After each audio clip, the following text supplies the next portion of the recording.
What's up? This is Diva Delivered, Inspired, Victorious, Anointed.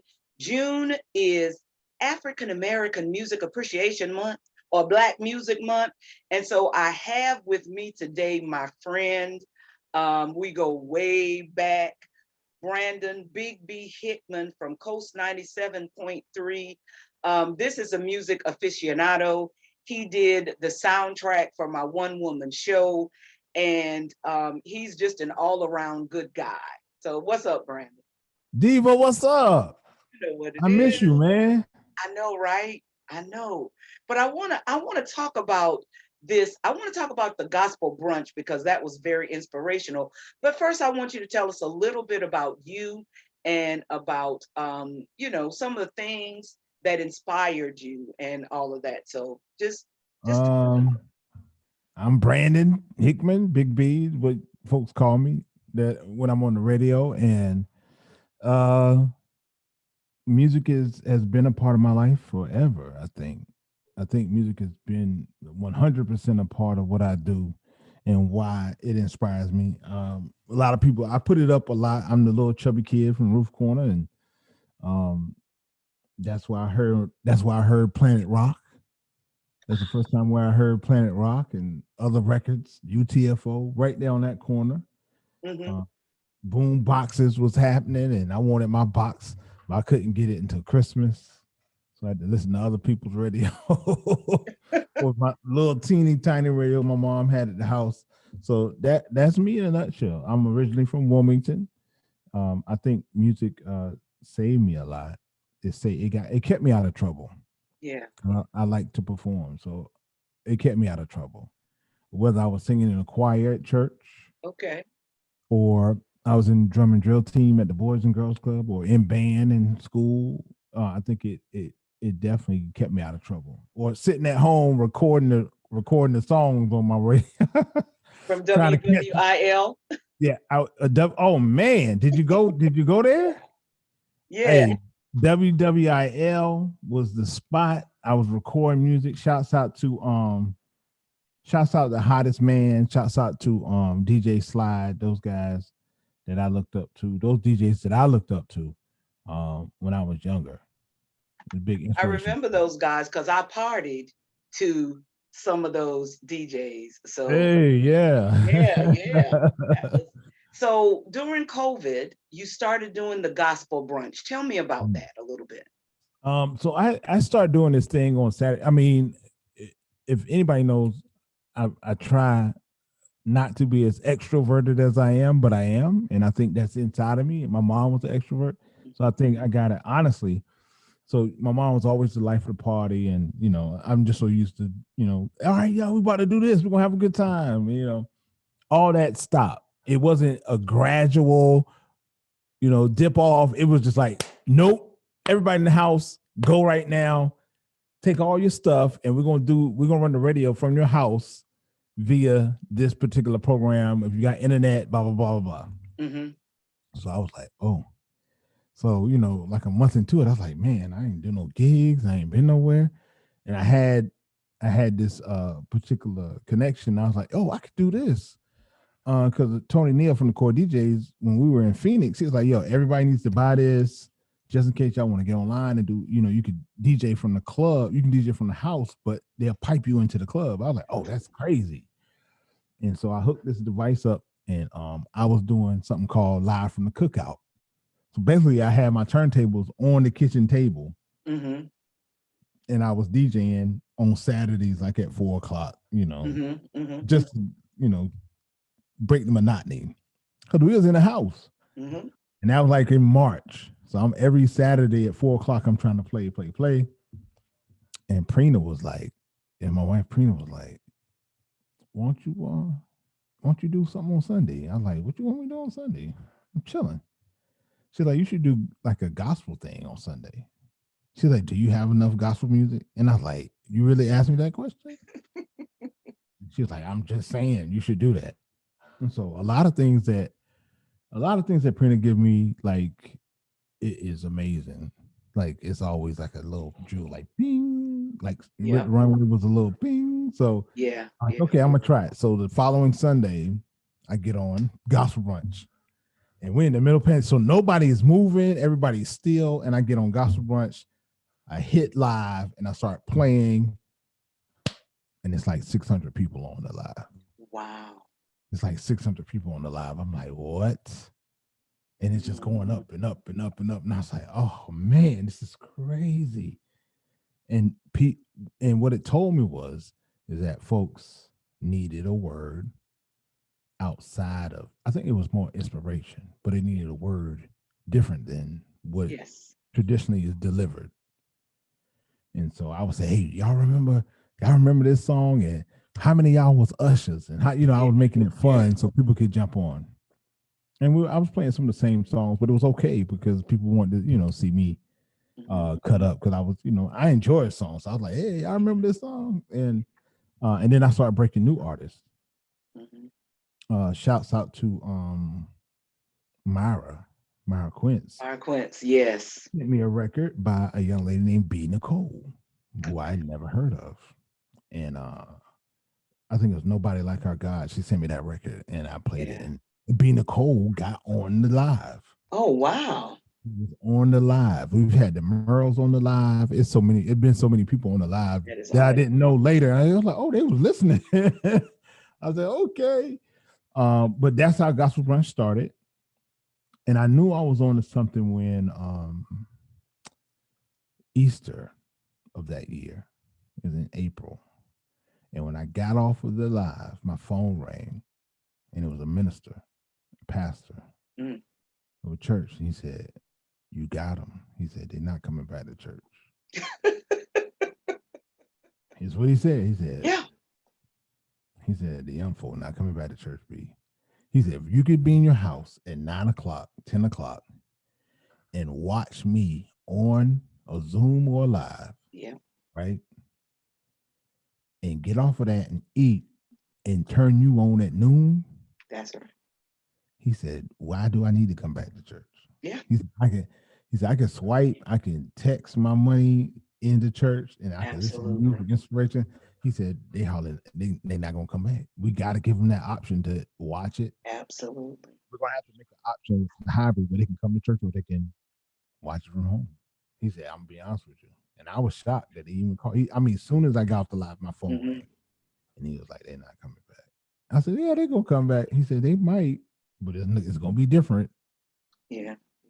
I think it is. This COVID has caused such a shift in the way that we handle technology. And the unfortunate thing is some of us were not ready. And those of us who were not ready, we missed a lot because, and I pastor a little country church in Pittsburgh, in Chatham County. And my members are mostly seniors.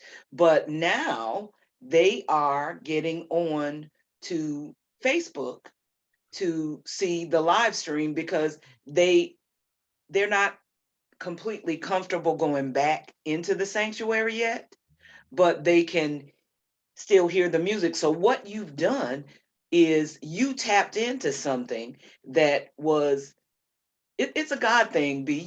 I know that you're a believer. A lot of people don't know how much of a believer you are, but God used you in the midst of that pandemic when it was getting to the point where people's minds were really, we thought it would be over in a couple of weeks, and it wasn't. And we'll be back in April, May, June. Exactly. Wait a minute. And then it was January again. We were like, hold up. Yeah. And it was crazy. But having that, and I didn't tune in as much as I would because my life's a little different now that I'm married. And I have, thank you. That is like another one of those things. But every time I tuned in, I would get a smile because of the song. It would bring back a memory. And you being yourself, talking about how marching in the choir and all that kind of stuff. Right. And the ushers with the hand signals. Right, and all those things, for those of us who grew up in church, that kind of helped to remind us of the connection to the spirit that we have. Right. And I think that what you did was so important. And then I understand that now the gospel brunch is going on the road, right? we've been on the road a couple of weekends. Yeah. Um, we've done something at, oh my goodness, they're gonna beat me up. They're in Durham. Mm-hmm. That was the very first church that said, "Will you come and play at our church?" And they did Mm-hmm. something for the youth. Mm-hmm. I guess the kids were graduating and they didn't get a graduation. So they did one outside in Durham, right down from the Durham Bull Stadium. Okay. I forgot the church. Oh man. They said it's the smallest, biggest church in Durham. So I enjoyed them. And I went live like I usually do, but I was at their church event. Mm-hmm. And I've done it at a like a food truck rodeo. Mm-hmm. We did it there, and basically what it was they wanted me to play from noon to 4, and I was like, well, from noon to 1 it's going to be gospel because Mm-hmm. I got it. That's what I'm committed to that. Mm-hmm. And so I've done it there and some other places, and I did my own. Mm-hmm. I did my own on last year this time, Mm-hmm. Juneteenth. Juneteenth we did it, and it was amazing. We did it at the Harrelson Center, and we did it face to face. People wanted to get outside. I remember that. I was so hurt that I couldn't come. They just wanted to be outside, and it's free, and so we do it for free. And shouts out to the Harrelson Center; they're our partners. So we get a couple of food trucks to come out, some vendors, and we set up the speakers and some tables and let folks eat, and we play the records. And so this year, we're gonna do the same thing on the 19th. And shouts out to Barry and the East Coast Community Choir; they're gonna come. Mm-hmm. Little Dominique. She's not little Dominique because she's grown, but I know her as little Dominique. She's gonna Mm-hmm. do some praise dance. I think I'm gonna have Pete Grant too. So we're gonna have some folks Oh, that Pete. perform. Yeah, that's So we that's got some that folks dude that right there. perform. Like last year, last year we did have the youth mimes from my church, from Macedonia Okay. Baptist Church. So they came and performed. But let me tell you about the youth mime. They all be at my house. They all be at my house. Adrian and Ike and his whole crew. That's Ike's crew. Yeah, they the mime team at Macedonia. So they be at my house cutting up. Well, that's So it's all awesome. good. So they, it was almost like a sleepover for them. So You have a teenager in your house now. You have a man, teenager that appears that he may be taller than you. 100% taller than me. He's about 6 feet tall. Like he's yeah, Little Ike. 100% taller than me. And I just got a call a few minutes ago saying, you need to talk to him because he been chilling all day today. And I said, Oh, okay. but I I said, I think that, got it. I'm on it. that's so beautiful that you and Prina, you know, how you showed up in his life. You Oh, want to talk thank you. about that a little bit? Oh yeah. So Yeah, please. I've forgotten the year. But he was 6 years old, so that was what? Yeah. He was 6 years old. Mm-hmm. And I went to go. I told him something happened at school. Mm-hmm. And I think Prina called me and was like, can you talk to Ike? And I said, at that time, we wouldn't call him Ike. I said, I need to talk to you. I said, what's wrong with you, man? Nothing. I said, okay, look, you can come stay for the summer, but you got to make it through these last 2 weeks of school. You in first grade. Don't you want to go to second grade? Yeah. You got to make it through these last 2 weeks of school, and I'll come get you for the summer. And he said, all right. And at that time, he was at his grandmother's house. He was staying there. And he made it to the last 2 weeks of school. And me and Preet showed up to Charleston. And I said, okay, you can go. He's excited. He's like, can I bring my bike? You can bring your bike. Yeah, let's go. And so before I leave, they say, well, you got to go to DSS. And I was like, for what? I gotta go to DSS. This is my nephew. He can come with me. He got permission to go. Mm-hmm. So we had to go to DSS, and because there was a case, there was a Oh, pending case on it. And so we had to sign these forms saying, okay, do y'all give us legal guardianship to take him? So if he's with us this week and knock on wood, nothing happens, but he might break his arm. I mean, he a boy, so exactly. scratch, we got to take him to the hospital. I don't want to have to try to call you. I just want to be able to go and say, do this, do this, do this. And so they're like, yeah. So I signed the forms. He go. And so he comes for the week. And there was some issues with mom and dad. And I think they've overcome those things. But what during that week, they was like, you think about just keeping him for the school year? And I was like, yeah, we can do that.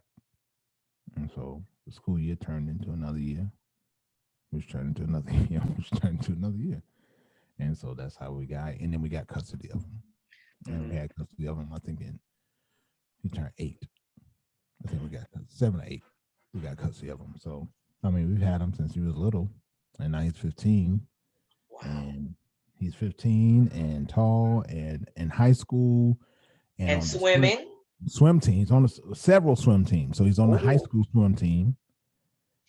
He made the high school swim team this year, which is a big thing. Hmm. And he's on the high school swim team. He's on NC Swim, which is who helped him learn how to swim competitively. Okay. And he's on a summer league team now called the Stingrays, and that's all they do is compete every day and then every week to have a competition. So that's what he's doing. He's doing that now. Well, you guys have really, I see how he is flourishing. He is acting, he's doing all these things. And it is really a testament to you and Sabrina, the greatest life coach in the world.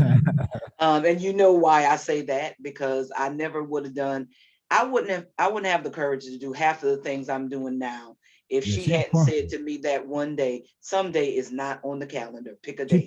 she punks me. So yeah, Yeah. she Yeah. Yeah. So I want to switch gears a little bit sure. because you have Rip the Runway, and Rip the Yeah. Runway is the scholarship. You talk about that. Talk about what that So, is. so Port City Rip the Runway is a scholarship fundraiser, and we raise money. We throw a fashion show, and of course we charge for it. And that raises money for the Lillian Higgins Scholarship, which is my mom. And my mom always said, my mom's mom, my grandmother, in 4th grade education, Mm, and my mom was the first one in the family to go to college. She mhm. went to Federal State University, and I think she was the first one to graduate from high school, and she was the first one to go to college. Wow. Because I don't think my uncle didn't graduate from high school at all. So she always says that education can change your situation. I really believe that. And Mhm. she always said that. She said, if you ain't got nothing else, you better learn how to read. Because if you can read, you can do anything. That's right. And she would always make me do that. And I remember asking her, I remember vividly, and this is in the book. I All remember right. riding with her and I looked up at the sign. I said, Mom, what does WHY spell? And she said, why? I said, because I asked you. She said, no, it means it's why. Why? That's the word why. I said, oh, okay. So WHY is why? Why do I gotta do so and so? She said, yes. And if you ever ask me why. So I remember that vividly, but it was just a testament to she was always educating. Like, cause that was like during the summer. I think I was little and asked her what that meant. So what we do is we have a fundraiser. We have the fashion show, fashions from everywhere, especially my African American designers. We make sure we put them on the stage and highlight them. And then all the models, big, small, short, tall, black, white, don't matter what it is. If you want to walk, you can walk. If you can walk, we get you on stage. And so that's what we do. And it's kind of a weekend. Now it's usually in January because that's my birthday weekend. But we decided to go forward and move real fast and do one in June. And then 6 months later, we'll do another one in January. So this one is different. We won't have as many models. We usually have like 40 to 50 models. We only have like 26.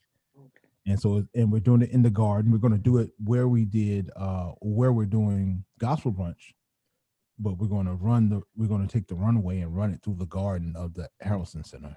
So that's going to be cool with some uplighting and things like that. So we're going to kind of be outside because, like you said, there's still people that are like, I don't know if I'm going to be in a room full of 400 people. I don't know. Yeah. So we're going to run it outside and make the most of it. So we're excited about it. And So that's going to be the 18th, and then the 19th, the next day will be gospel brunch. okay. So tell me about some of the scholarship recipients, because I know that Oh you man. guys have really been given, this is not just a good time, it's a good time with a good cause. Oh I've yeah. been to the show and it's amazing, but tell me about some of the scholarship recipients. We have about 20 plus scholarships that we've given out in the last 10 years.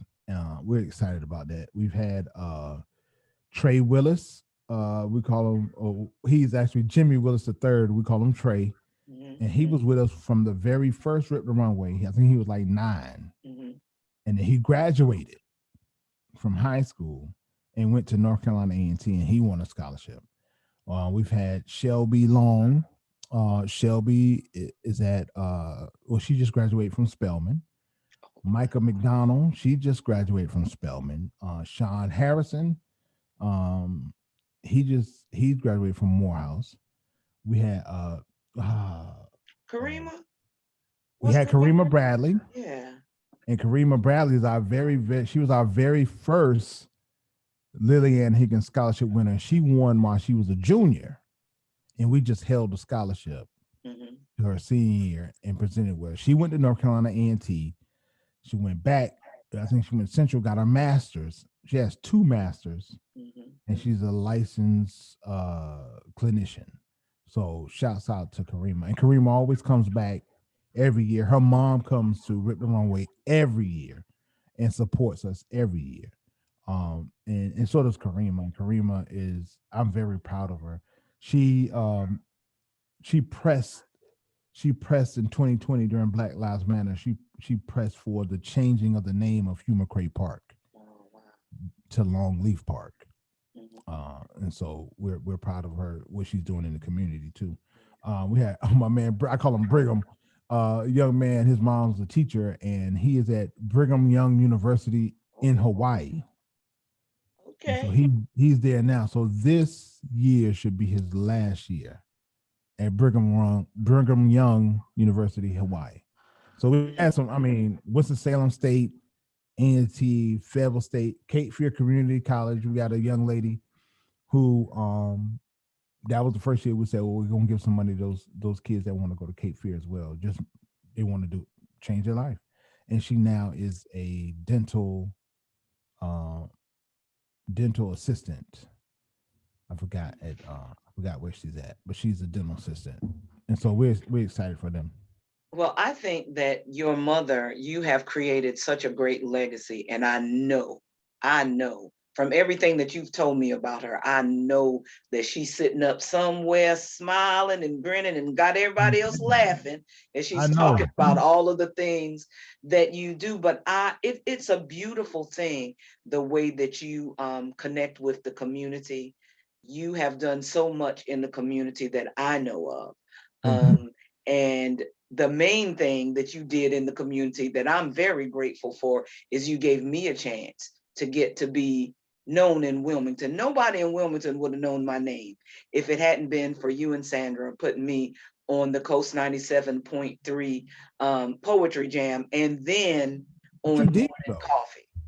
You Stop did. saying that. I'm just saying. Stop saying I didn't know. Sandra was like, "Hey, we got a new poet. Her name Deidre Parker." And I was like, "Okay, you know." And then you got up there, and I was like, "Oh, she all star off the jump." We like, that. we don't even need to have her do 2 more. Like you need to ask her every time she comes. We just need to ask her every time we have one. So, I mean, you're amazing. I think you're amazing. Well, thank you so much. I'm drinking from my saucer because my cup is overflowing. God Hey, has been so good to me. Um, and you know me. I left Wilmington, but I gained so much in Wilmington that I can't forget the oh, yeah. people who were there for me when nobody else was. When people told me that you need what all this stuff you doing, you need to stop that, and you put me on the radio. And then it was like, girl, I heard you on the radio. You see what I'm saying? So what you do has a farther reach than you realize. Thank you. You plant a seed, but it turns into an orchard. Thank And you. I think that people really need to know that there are people in Wilmington, that the Black community in Wilmington is thriving. The Black community in Wilmington is cultured, and the Black community in Wilmington is awake. And I They are. think that people need to know that. And I just want to thank you for everything that you do and the way that you use music. You go to schools for their pep rallies and things like that, right? EOG tour. We try to incorporate that into them having a good time, and we try to make it edutainment. So we want to talk about, how important it is. Everybody got to take a test. It doesn't matter where you at in your life. You got to take a test to drive. You got to take a test. If you want to teach school, you got to take a test. I'm quite sure you got to take a test if you want to be a pastor, a minister, or something. Yeah, You want to get your degree. You want to you want to get your doctorate. There's some tests. It's more than probably one that you're gonna have to Oh take. yeah. And so we just try to ease the attention, because a lot of times we press on it and not beating up educators, but educators are it's I guess it's taught down. So from whatever the top layer all the way down to teachers is that test. The test is important, and then that puts a lot of anxiety on our kids. And so we try to kind of relieve that tension by adding music and talking about how important it is, but do your best. Try to do your best. I was going to ask you, you're a former educator, right? But you're not a former educator because you are still educating. Thank you. I appreciate that. You are still I say educating. it a lot, and people correct me just like that. They're like, "You still a teacher?" So Yeah. I still try to do it. I do something called Hip Hop 101, and we're working on something special with UNCW. Hopefully, cross our fingers, we'll have Bigg B's Hip Hop Academy there. So we're That working is on amazing. so kids will learn the essence of hip hop, and we also want to bring in educators so they can use hip hop in their classroom to help, you know, kind of break that wall where you're not understanding what they're saying, or you don't get it, you don't get the culture. So hopefully that works out. And shouts out to my homegirl Phidias. Um, and she's at UNCW, and so we just been kind of pushing the narrative of what that looks like, what Hip Hop Academy looks like, what Hip Hop 101 looks like, so we can just give it back to the community. Okay. Now I'm going to do my little close right here, but don't go away. Okay. Okay. I'll edit this part out. Brandon, Bigg B Hickman, I just want to thank you so much for taking the time out to talk to me, because I know you're getting ready for Rip the Runway. So Hey, I really appreciate it. And I wish you much success in everything that you do. But I have to ask you now my questions. I have to ask you, if you could have any superpower, whether it exists or not, even if you make one up, what would it be? mm, as much as I run and go, to be invisible, Mm, just for a little bit, okay. because sometimes I give a lot, and then I don't have a lot to give back to the house. Okay, And so so, I'm just gonna pretend to be your wife and say self-care. Okay, yeah, self care. So because you know that's what being she says. You know right, she. being invisible would Yeah. would be a part of that, because there's no one. There would be no one to say, "Hey, can you do?" Yes. I Yeah. Because wouldn't they be there. can't So I see you. just I just pop out and pop back in. Yeah. Okay. Now this is my other question. If you could have dinner with anybody in history, Hmm. living or dead, it doesn't have to be a famous person. If you could have dinner with one person, who would it be and why? Hmm. If I could have dinner with any one person, hmm. I'm gonna cry. I would have with my mom, because I want to tell her how important. I don't think I had. Her death was so sudden. I didn't have a chance to say, I appreciate everything you've done for me, and I am eternally grateful for. I am the man I am today because of you. I think that would be important. I just would tell her everything I didn't get a chance to say. I didn't get a chance to say a goodbye. You know what I mean? She didn't hear Yeah. it. Yeah. So I think that would be important to me. But I think she knows. I think she knows me. You got the best seat in the house. I think you okay. All right. So thank you so much for your time. Thank you for everything that you do. Keep doing it because we need that chubby little kid from Ruth's Corner. Okay. Hey, thank you. All right. And remember, y'all, that you can eat the entire world one bite at a time. Deuces. Now don't go nowhere.